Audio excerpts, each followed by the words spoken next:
We are going to begin the funeral service for Mr. Alexander Tolmatsky. If you have a cell phone, for the individuals who are here, I'd ask you kindly to place it into silent mode or turn it completely off. I'd also like to welcome everyone via live stream on behalf of the family. Thank you for joining. Services will be conducted by Rabbi Eliezer Demarsky.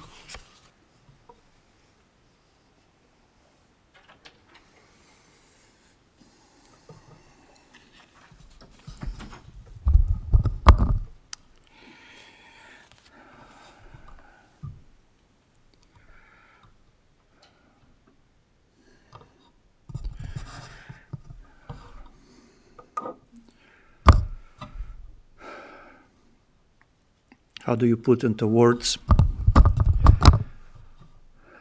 something so significant, something so big and deep?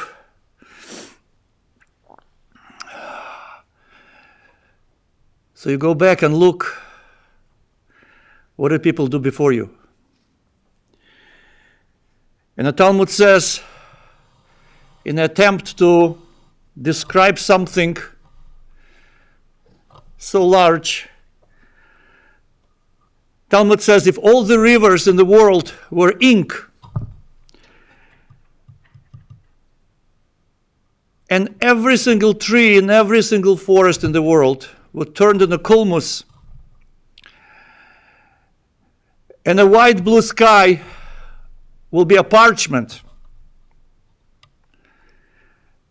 even then, it's not enough ink, not enough parchment to describe the idea. And therefore, it's very good that the most closest friends are here in the room, because if you did not know who Alex was and what he meant for so many people, there's no way I could describe you in any language. But because every single person here has personal connection and knows who Alex Tolmatsky was, it's a little bit easier. But still, it's an enormous task to put into words the significance of Alex's life here in Chicago, first of all, and beyond.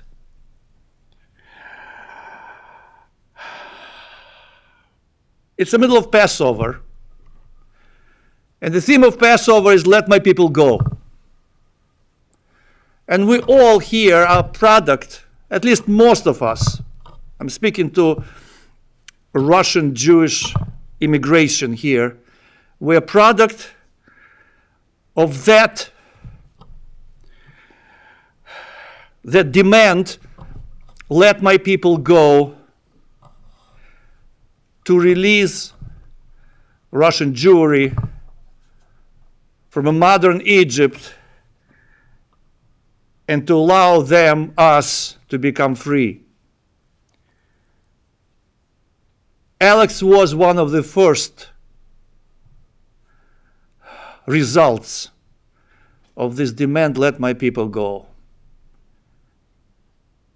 And he came to this country very unassuming, 18-year-old boy with a mother and a grandmother, without language, like we all know, we all were there. And with his mother worrying how will she at the same time take care of her mother and raise her son here in this land. And slowly but surely, due to tremendous gifts Alex starting building himself. And yes, we first of all think of him and know him as a first Russian-speaking, American-educated attorney for Russian community. He became a household name for every single person. I knew every single person who came here. He was a place to go. Anything you had an issue, you had a problem, you don't have enough language, he understood mentality, he understood where we come from, he understood what we need. And with fluent and eloquent English, not like mine, but really eloquent and fluent, he would capture the courtroom and he would fight for his people. On the radio, if you remember, I think it was every Monday, 5 o'clock, he had a program. For me, it was like listening to the opera. I would drive anywhere and turn on, and you just enjoy. You just enjoy the stream of questions, any type, related, not related, and his quick wit and his vast knowledge on the spot. He would answer any question, and you just listen, and you just enjoy it. You just enjoy it. Fluent Russian. We just enjoy it, and in the end, inevitably always, "Спасибо за ваш звонок." Thank you for your call. It was amazing for many, many years.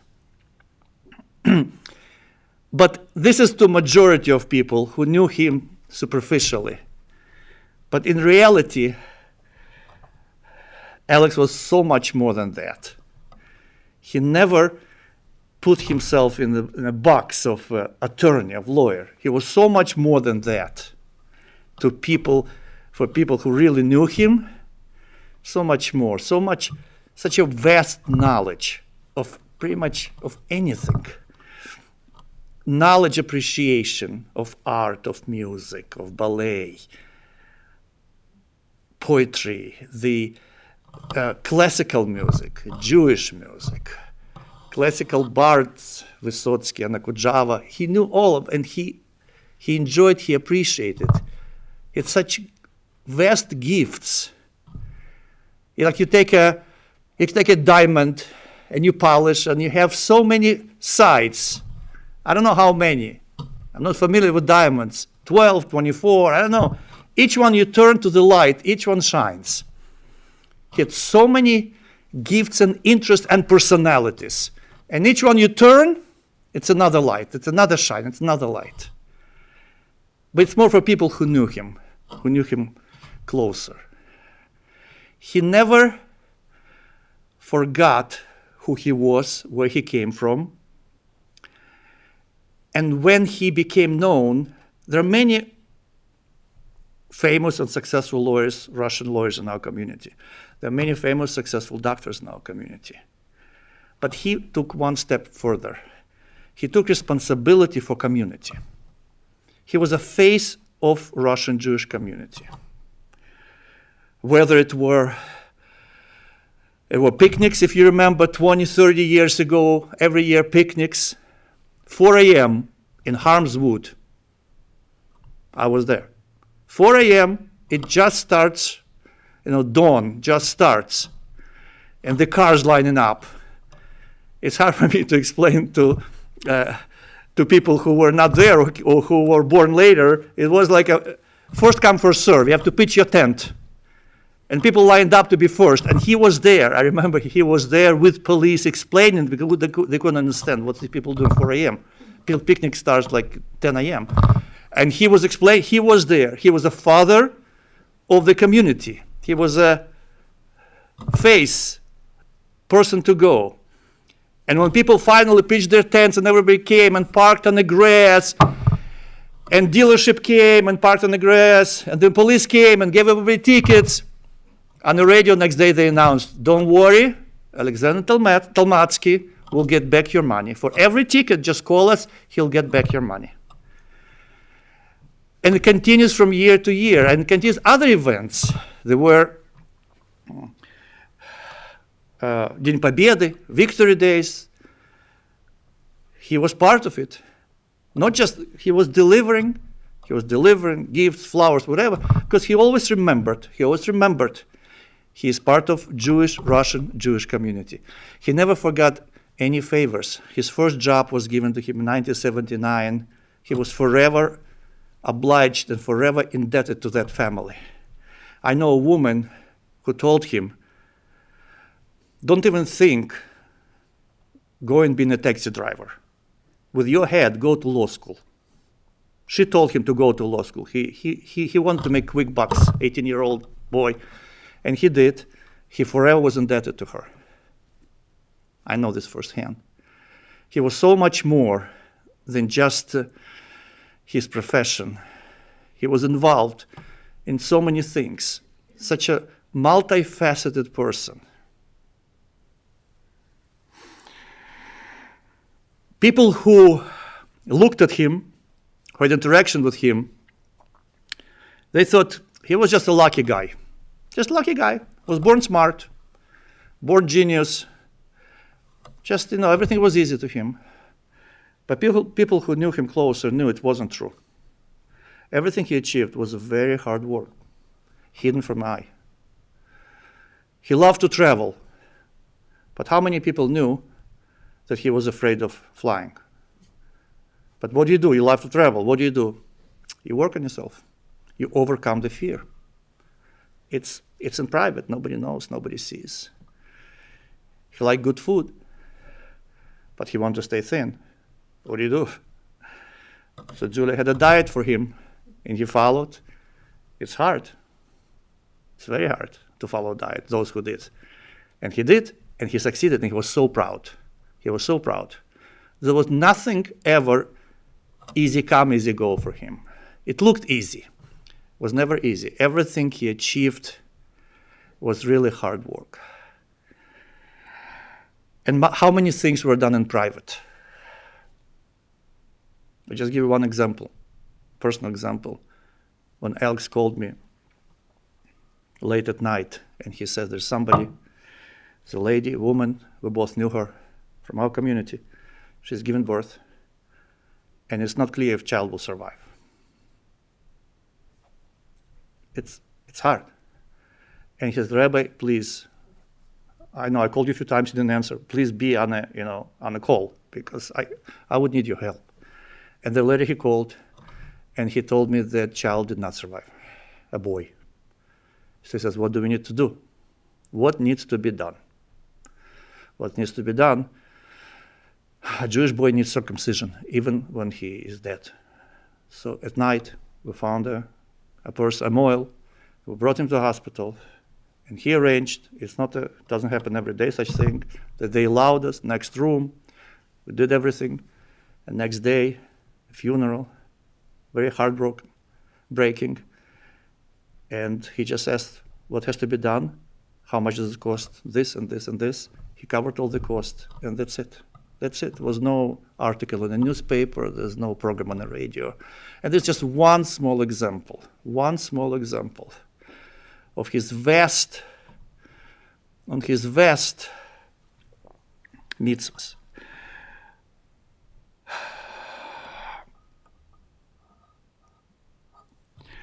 It's true that there's not enough words, really not enough words to describe and to go through every example.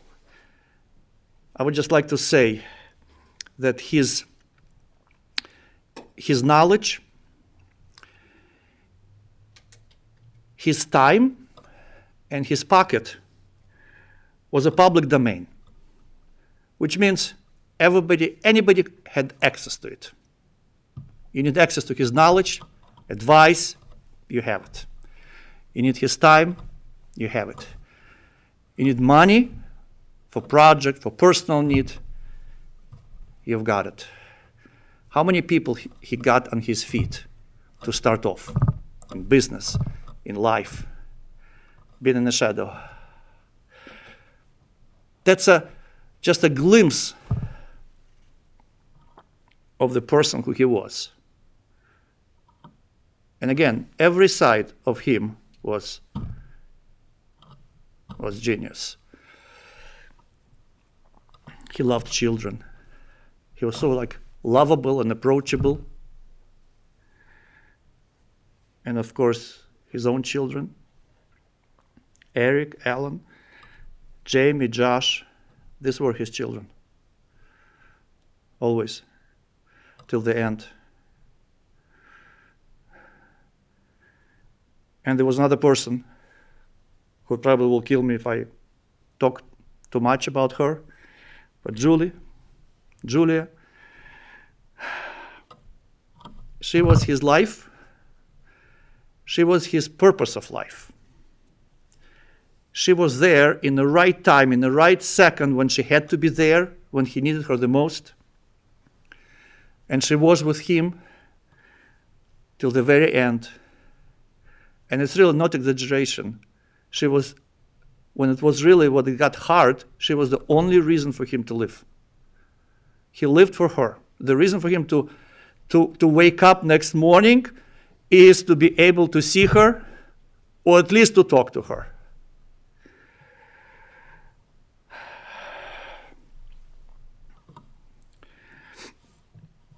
And time goes by, and the new generations will come. But Alexander Tolmatsky, Sasha, he will forever be inscribed in this special chapter of Russian Jewish immigration to America and to Chicago. Forever. He was the first there, he was in the beginning, but more important, he was there through everything, and he always took responsibility. He felt the weight on his shoulder, weight of the community, weight of the needs of the community. And I'm sure that the way he lived and the way he raised his children,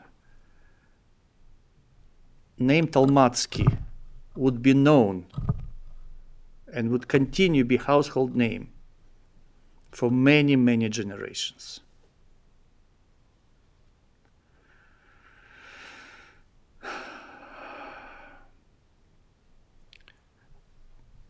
Before I continue, I would like to invite Eric to say a few words.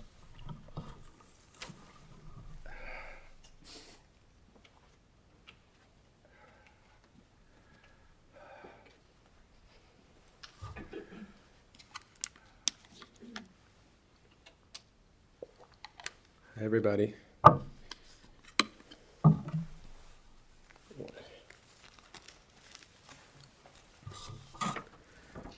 Okay.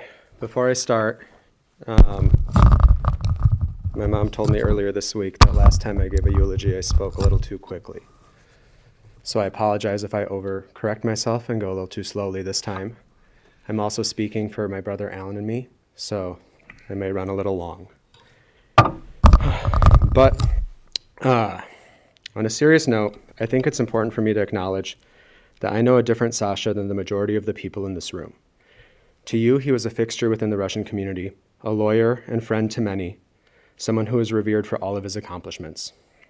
To me, he was my stepfather, and our relationship was far from perfect. In fact, had you told me 15 years ago that I would ask to speak at his funeral, I would probably tell you that you're talking to the wrong sibling. I was a little shit back in the day, that much is true. I was sensitive, protective, and careless with how I hurled my feelings at the people closest to me.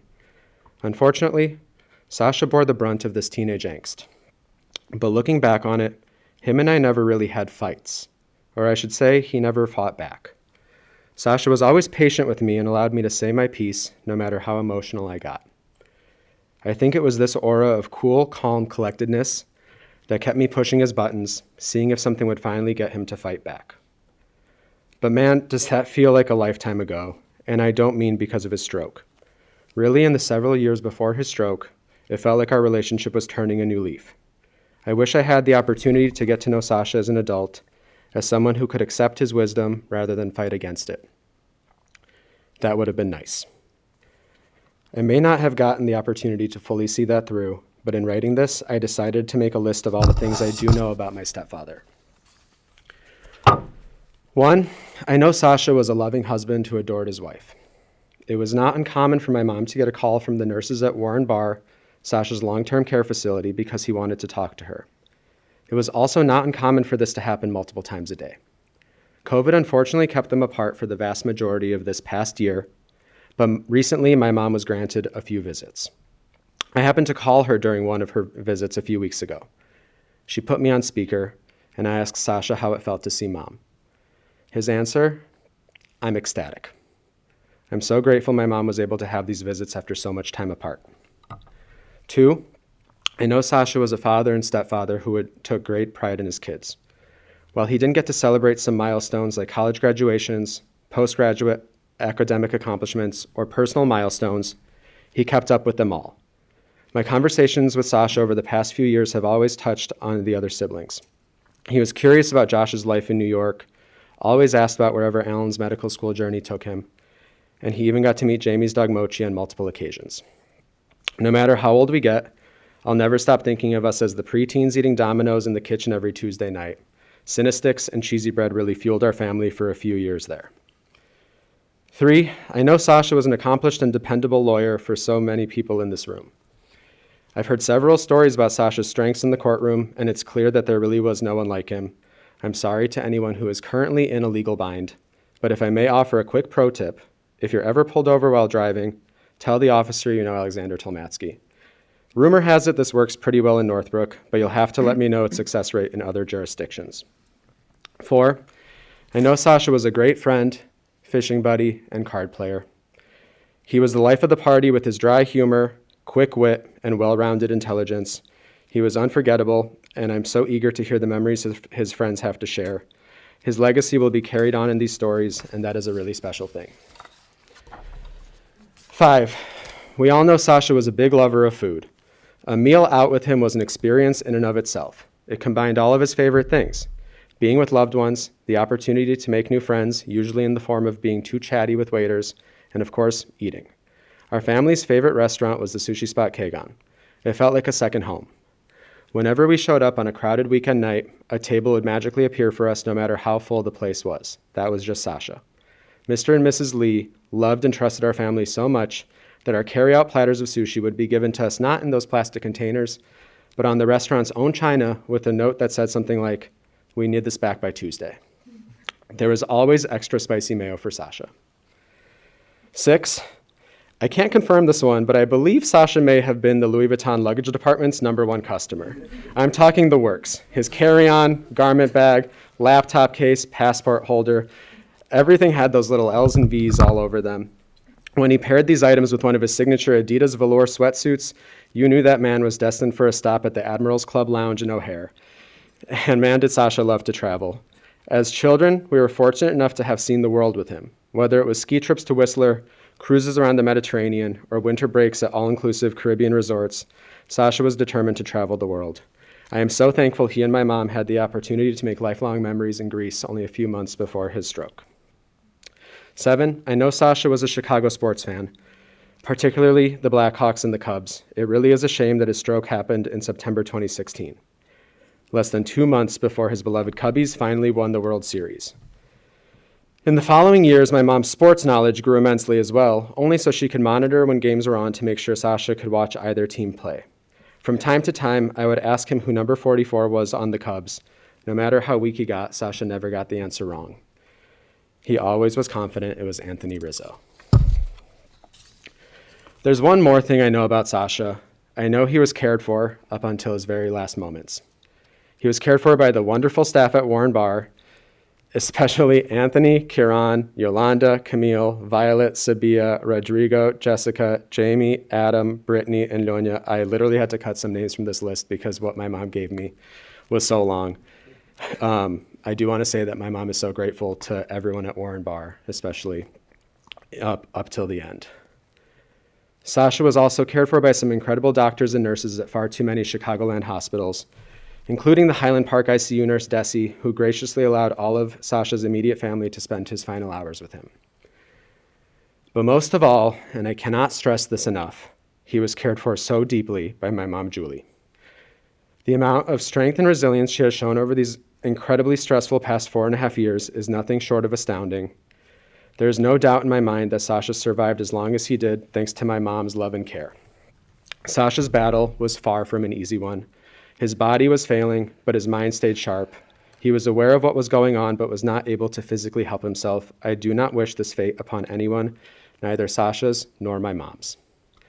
Overnight, my mom had to take on the role of pseudo-doctor, nurse, therapist, and immediate support system for Sasha. She became a vocal advocate for his needs. Nothing was too big or too small.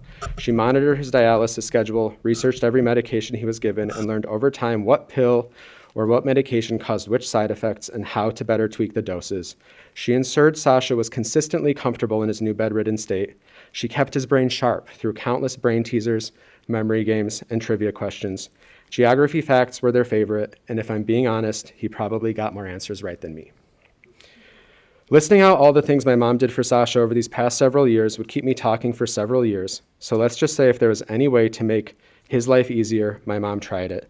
She is a superhero, a shining example of unconditional love and support. Before COVID, daily visits became her new normal. My heart breaks just thinking about the pain my mom must have endured every time she entered Sasha's room, especially after a long day of work. She was now in the very new, very real position of being the sole provider for her household, yet she was by Sasha's side without fail at least 5 out of 7 days of the week. Thank you specifically to my mom's former coworkers, Dr. Philip Epstein and Jan Lenahan, for their unwavering support and understanding. You made a tough situation a little easier. When she was not at Warren Bar, I know my mom worried greatly. Every phone call could have been an emergency regarding Sasha, and by the end, this was often the reality. I didn't know how my mom could handle this particular type of stress, how anyone could really, but somehow she did it. I'm not telling you any of this for you to shower my mom with praise for all that she has done, and I'm definitely not saying this for her to get any pity from you. If you pity or praise my mom, you're missing the point. She didn't do this for a gold medal or a pat on the back. To her, there was no other choice, no other acceptable reality, except to show up every day to make Sasha's life even 1 ounce easier. If Sasha was here, I know he'd want to thank her one last time. He was always so vocal about his appreciation for my mom during these past several years. She is a caretaker through and through, and all too often, we see caretakers focus so much of their energy on others that they neglect to think about their own needs. If there is one silver lining about Sasha's premature passing, it's that my mom now has some time to focus on herself, her health, and maybe even her interests. Perhaps she will now feel comfortable taking a vacation or planning an event more than a few days in advance. Perhaps she'll attend a party or a gathering without worrying she's neglecting her husband. Perhaps she'll have just a little bit of stress lifted off her shoulders. I know this won't happen overnight, but man, do I hope this happens sooner rather than later. So please, if you find yourself talking to my mom today or in the future, do me a favor. Don't tell her how much you admire her bravery or how proud you are of her. Instead, think to yourself, how can I make Julie's day a little better? How can I make the lives of any of my loved ones a little better? Because if there's anything I've learned over these past 4.5 years, it's that being a little shit is pointless and that life is short. So cherish the times you have with loved ones because you never know when things can change forever in a single heartbeat. I will miss you, Sasha. I hope that wherever you are free of pain, sitting in a first-class seat, watching the Cubs with a big plate of sushi and an extra side of spicy mayo. I love you.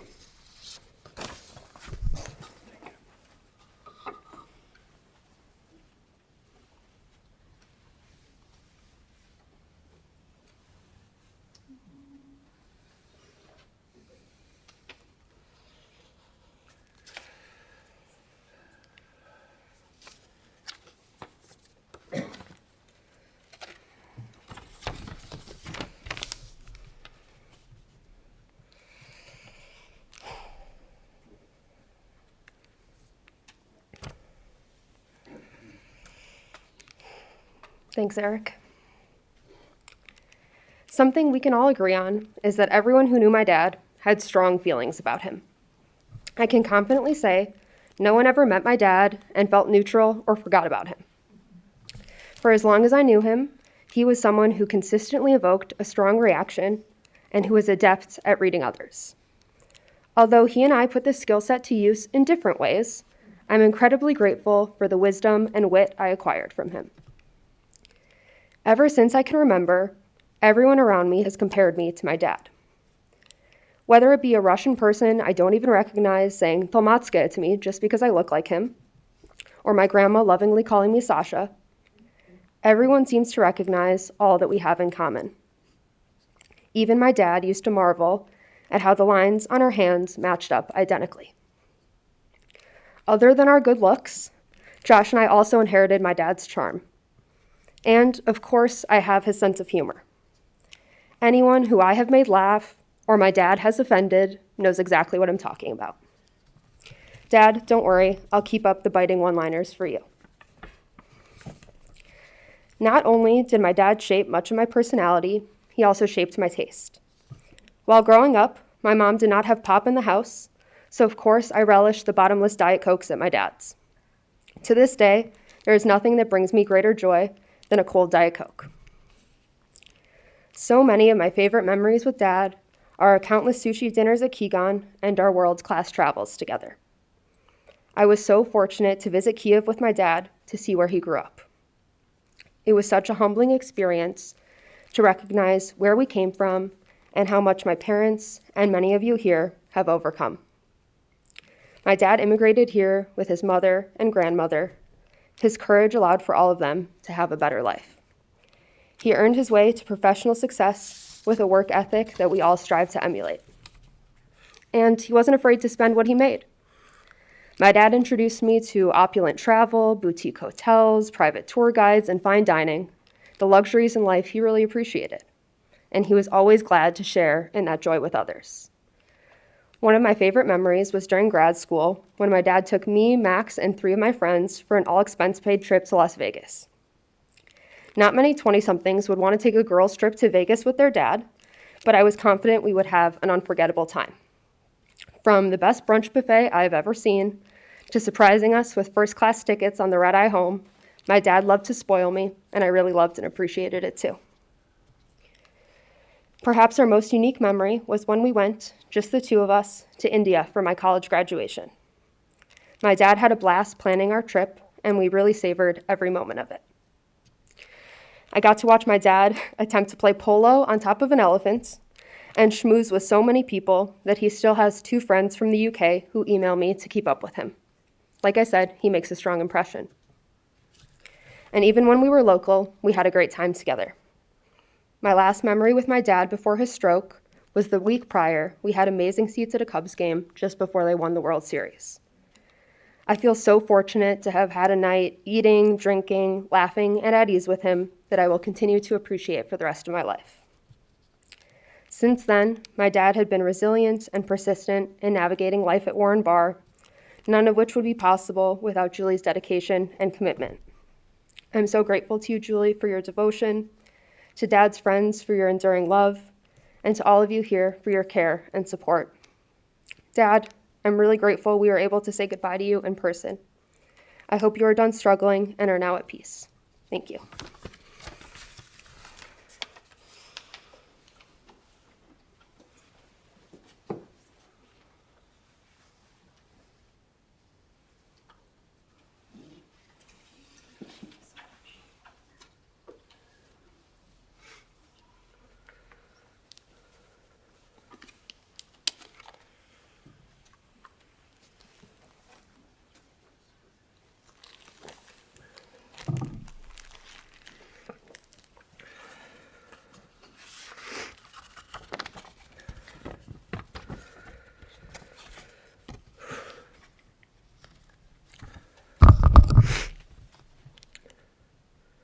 Dear Dad, today is a terribly sad day.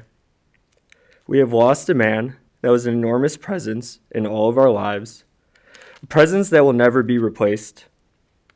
I cannot help but feel a mixture of anger, sadness, and grief for you have been taken from us too soon. We had so much more life to live and share together. In many ways, once you had your stroke my senior year, we knew this day would come sooner or later. I am thankful that we had the last 4.5 years together, time that was never close to a guarantee. I am thankful for your resilience and your fighting spirit, for the fact that even after your stroke, I got to see you countless more times, that we got to trade stories and talk on the phone, that I got a chance to cherish every visit, every handhold, every I love you, and your response of I love you more. While your stroke took so much from you, and ultimately from what we were able to do together, it granted a fresh perspective on the preciousness of time, a fresh perspective on how every moment together must be appreciated, because each and every moment is so special. Of course, our story together goes far beyond the last 4.5 years. It begins with you being a dad to me and Jamie, a dad who sadly grew up without a dad of his own. Babushka Mika raised you on her own in Kiev, and I can't imagine how hard it was for you growing up without your own dad. You were certainly not a man without flaws, but no one is. And given you had no father of your own to lead the way, you still found a way to ensure that I always felt loved and cherished by you. Thank you for being my dad. From early childhood, you were there for us. A big cuddly presence. You were there to fall asleep on your shoulder on airplane rides and to hold your hand in the car. You were the spark behind my borderline inappropriate love of Harry Potter. You were there for the midnight release of each book and the midnight showing of each movie. And although it frustrated me at the time that you fell asleep during each showing, I now find myself acting more and more like you and end up falling asleep mid-film myself from time to time. You sparked my love of Chicago sports, most notably the Cubs and Blackhawks. I will always cherish the games together, whether it was the time we went to Cubs opening day in April and nearly froze to death, or the times we cheered on another Hawks win together as we danced to Chelsea Dagger. We were fans for these teams side by side, and you were my own biggest fan and cheerleader, coming to my soccer games and then basketball and volleyball. No matter how busy your work was or anything else going on in your life, you somehow were at every game without fail. You were there on weeknights and on Saturdays for day-long tournaments. You were there for weekend trips to Milwaukee and week-long trips to Atlanta. You were there for the post-game pep talks and meals without fail. Thank you for always being there and for cheering me on. You cheering me on went far beyond sports, of course, as no Jewish parent could subsist off of sports-driven pride alone. You were proud of my endeavors in high school and since.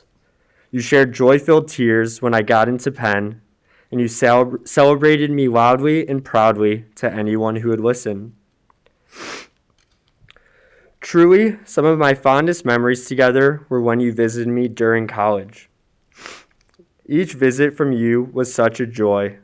I will always cherish each ZBT Dads weekend we shared. True to form, you saved no expense and made sure to stay at the Ritz or Four Seasons and ensured that the weekend turned into a special getaway for the two of us. You got to meet my closest friends and their dads and forge special bonds between us all. We won our inaugural ZBT Dads Weekend Beer Pong Tournament game together and had a perfectly respectable showing my sophomore and junior years too. You welcomed with open arms the rowdy bring-your-own-booze dinners that my friends and I organized, and you thrived in the debauchery that ensued. You truly had a love of life and reveling in it. Playing blackjack with you at the Sugar House Casino in Philly was a treat, and I will always remember you as I passed chips between my fingers. You were willing to be goofy and silly on these trips with me, and one of the years we even peed on a wall together while drunk, journeying to get late-night cheesesteaks in downtown Philly. I'm sorry if saying this aloud at your funeral embarrasses you, but like in one of our favorite movies, Big Daddy, I will cherish this father-son moment with you forever. You instilled a love of travel in me. I am thankful for our countless trips together, ranging from visiting your childhood home in Kiev, to taking in Elton John in Vegas, to San Diego with you, Jamie, and your favorite pandas at the zoo. I will always think of you when I fly American Airlines, when I drink my tea with milk as we did in London, and so much more. I used to get frustrated with you when you text me constantly when I traveled solo, checking in to make sure I was at the gate, then on the plane, that I had landed, was in the cab, and finally home. What then filled me with anger over your overbearing heart now fills me with joy and warmth, reflecting on simply how much you cared. The summer before your stroke, I had just endured a painful summer working at a hedge fund in New York. For the first time, I truly appreciated the phrase, "I need a vacation." Needing no convincing yourself to travel and spend time with me, you quickly planned and booked a 4-day trip for the two of us to St. Thomas. The trip was a getaway, filled with beachside dinners, swims, and irreplaceable quality time together. While the trip was not without some typical bickering, I landed in Philadelphia, ready for school with a text from you, reinforcing how much you love me and how proud of me you are. The last time I got to see you in person was just over a year ago, right before the pandemic officially took the world by storm. Joey, Mochi, and I went to see you at Warren Bar so that Joey could ask you for your blessing for him to propose to Jamie. True to form, a simple yes would not do. Your response was, just make sure to not do it at Wendy's, a quick-witted reference to the location of the proposal from you to my own mom many decades before. You were a quick-witted man, fast to offer a joke, right until the end. Dad, I am sad because we have so much more life that we were meant to live together. I am angry that you will not be there to walk Jamie down the aisle next year. Sad that you will not meet my future dog or my future wife or kids, and that you won't get to be the cuddly grandpa that spoils your grandkids with great food and remarkable stories, as I know you so gladly would. It is not fair. Yet, I am filled with gratitude. I am grateful for the time we got together. I'm abundantly thankful to Julie for taking such thoughtful and diligent care of you. I'm thankful to Jamie for being the best sister a brother could ask for. I'm thankful to Eric and Alan for being tremendous brothers, for checking in with me and doing what they could for Dad and all of us touched by him. I'm thankful to Mom for being an endless source of warmth and comfort. And I'm thankful to Dad's friends for the joy that you all infused into his life and for caring for him and about him until the very end. Dad, I will always carry you with me. The pain of your sadness will be made softer and filled with the memories of your life and love. It will surface in the Diet Cokes in your honor, in the sushi with multiple sides of spicy mayo. It will be there in the corny dad jokes and phrases that you told, like responding to the question, "Are you ticklish?" with "No, I'm Jewish." You will be with me when I play Durock with my friends and when I cheer on the Cubs and Hawks. Not everyone that knew you, even well, might know that you were a tactile man. Your love language was certainly physical touch. You were always there for a cuddle, a loving back scratch, and a classic handhold during a car ride. And anyone that knows me knows that I have a true love of physical affection, a trait I most certainly get from you. Dad, I am endlessly grateful that I got to see you one last time on Thursday, that I got to tell you I love you so very, very much, that I got to hold your hand one last time, that I got to say thank you for being my dad. Rest easy, Dad. You will always be with us.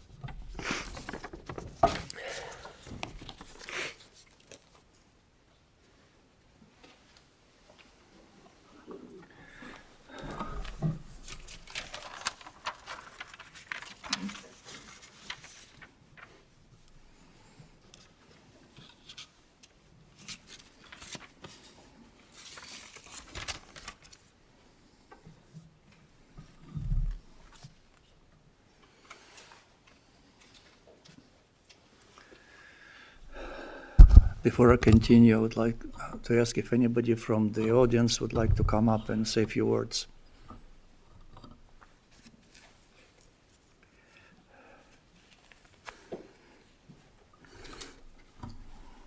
You will also have opportunity later during the day. I know that many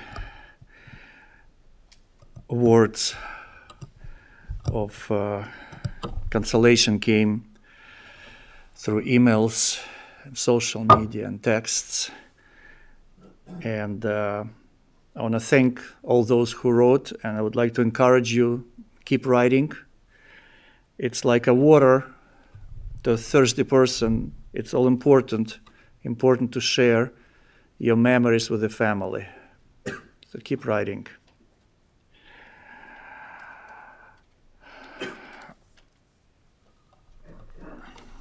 The way body reacts to the imminent death is that the blood withdraws from limbs and rushes towards the vital organs to provide oxygen and to prolong the life. This is the wisdom of a human body. But it's also true on many levels that no matter how many friends we have, acquaintances, and people at work, in the end, we tend to surround ourselves with the most closest people in a family. And I know that Julie and Lida and late Vova, who was like a father for him, and Jamie and Josh, Eric and Alan, and few of the most closest friends, you were his true safety net till the very end. Very tight-knit and really very safety net, who stayed with him and who he was clinging to the very end. And you were the ones who were with him to the end and provided him the comfort.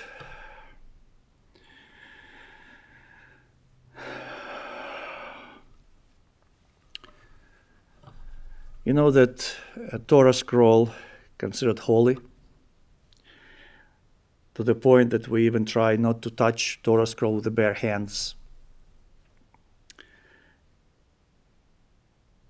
And a Torah scroll consists of actual scroll and words, ink written on that scroll. And rabbis ask, what is more holy, the words or just the empty space around the words? Which sounds like a strange question.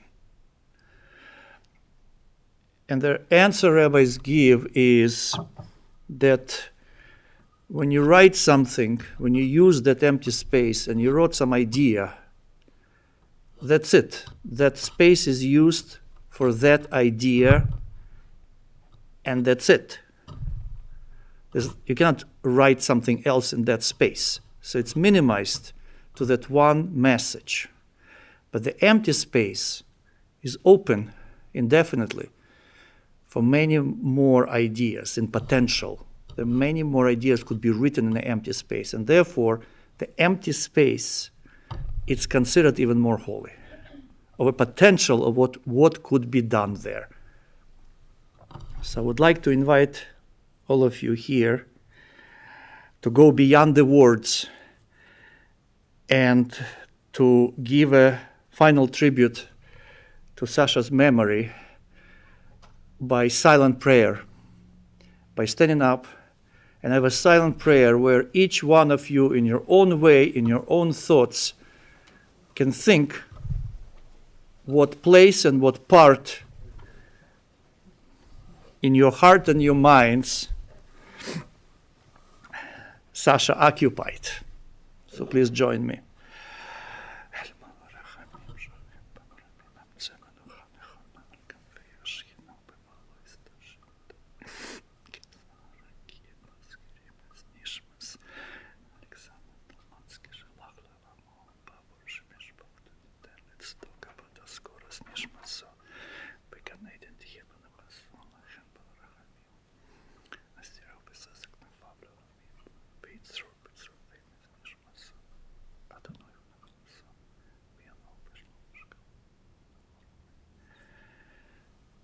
Thank you. Please take your seats.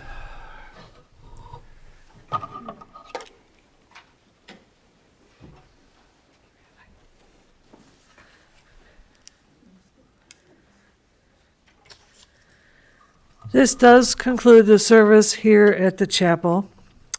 The interment will be private. I apologize, going to ask you again to rise in silent prayer as the family, the rabbi, and Mr. Tolmatsky are escorted from the chapel. Please rise.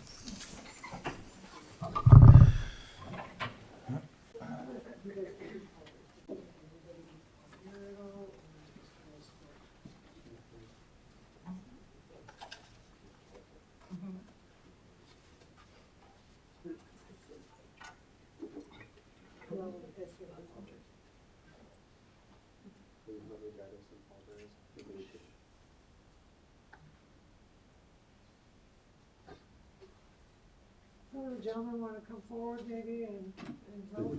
You guys aren't supposed to. No. The immediate family, or that's the most family. Start behind your jaw.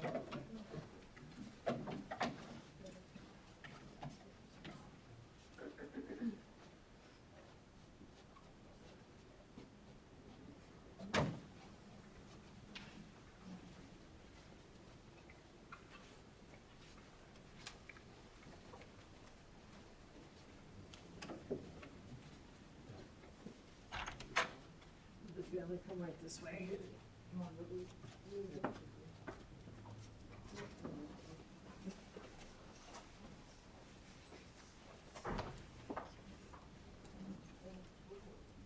This does conclude the service. Thank you.